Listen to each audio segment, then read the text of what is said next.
Alors aujourd'hui on se retrouve pour une nouvelle vidéo. Alors j'ai légèrement changé le cadrage, comme ça je me suis dit on voit bien maman d'Actec, mais par contre il faudrait peut-être que je mette quelque chose sur ma porte parce que autrement ça fait vachement vide, on va pas se mentir. Mais bon, je trouve que ça va, franchement je trouve qu'il est un peu mieux, on voit moins le désordre autour. Vous me direz ce que vous en pensez. C'est susceptible de encore changer, mais parce que j'en suis encore au début et tout. Et franchement je trouve que c'est pas mal la Unite. Vraiment je suis contente de mon achat, c'est illuminé, c'est illuminé. Alors aujourd'hui, quelle est cette vidéo? Je vais vous recommander 5 livres à lire pour le printemps. Donc j'ai pris un peu de tout et je vais vous montrer. Alors j'ai sélectionné Colocataire parce que alors du coup j'ai lu les 2 premiers tomes et je trouve que c'est une série vraiment toute figouche, toute mignonne. Très mignon et j'ai beaucoup aimé, voilà. Il y a bien sûr l'élément qui moi me fait craquer des bonus sous la jaquette. De quoi ça parle? C'est l'histoire de ce jeune homme qui est écrivain, qui n'a plus d'histoire dans sa tête. Il va rencontrer ce chat et ce chat va être sa muse. Voilà, en gros, on va dire ça comme ça. Et franchement, du coup il y a une sorte de belle amitié entre les deux. Un livre dont je pense que vous avez dû entendre parler partout, mais il y a des fleurs sur la couverture, ok? En plus c'est des cerisiers et tout, ça fait genre vraiment printemps et tout, voilà. Alors, de quoi ça parle? C'est l'histoire de Lily Blossom qui a une boutique de fleurs, qui va rencontrer un jeune chirurgien et ils vont se fréquenter, mais un de ses amis, enfin de ses ex d'enfance de Lily va surgir et va faire « Hey, tu te souviens de moi ?» Tu apparais là, mec. On s'en fout, elle parle de toi tout ce temps-là, mais tu apparais là. De passer, telle est la question. C'est un très bon livre, franchement. Je me souviens qu'en fait, plus je réfléchissais, plus je trouvais qu'il était bien écrit, plus il était beau en fait. C'est juste qu'il m'avait traumatisé. En fait, à la fin de ma lecture, je te dis, est-ce que c'est un coup de cœur?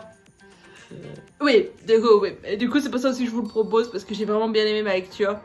Peut-être que ça vous donnera encore plus d'attente et que vous vous direz, non, mais je suis sûre que je vais être déçue.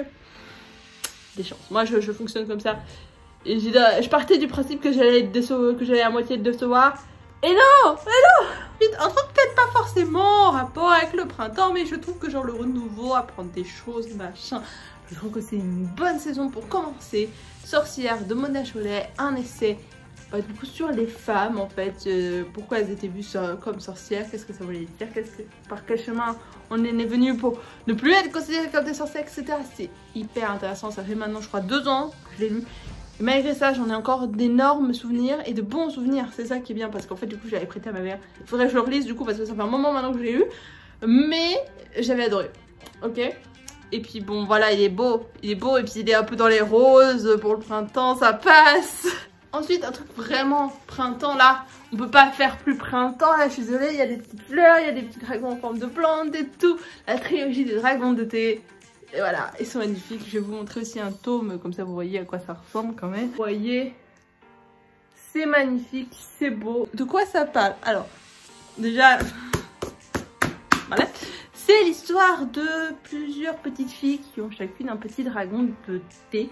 Et en fait il va y avoir plusieurs tomes sur plusieurs choses qui vont revenir dans le passé, dans le présent, dans plusieurs...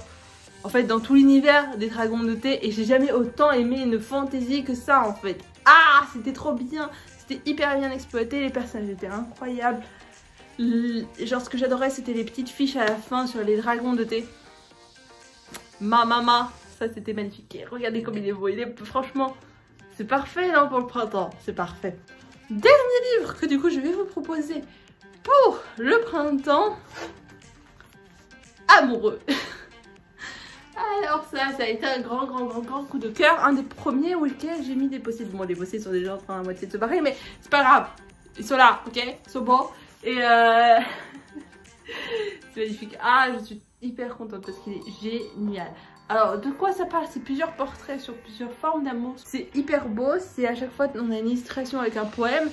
C'est juste magnifique, j'ai adoré. Sur chaque page, j'étais en mode waouh, incroyable. Franchement, je pense que l'amour pour le printemps, forcément, le renouveau, les fleurs, voilà, tout ça. Magnifique. Franchement, je vous le conseille si vous ne connaissez pas. Alors, je vous conseille tous les livres de ce de cette vidéo en fait, tout simplement. Je termine cette vidéo, n'hésitez pas à me dire ce que vous en avez pensé, si vous allez en lire quelques-uns, si vous en avez déjà lu, n'est-ce pas? Parce que vous me suivez depuis un moment et que vous avez déjà lu, parce que je vous en ai déjà parlé. Voilà, enfin, en tout cas, je vous souhaite à tous une bonne journée. Et je vous dis à bientôt pour une prochaine vidéo.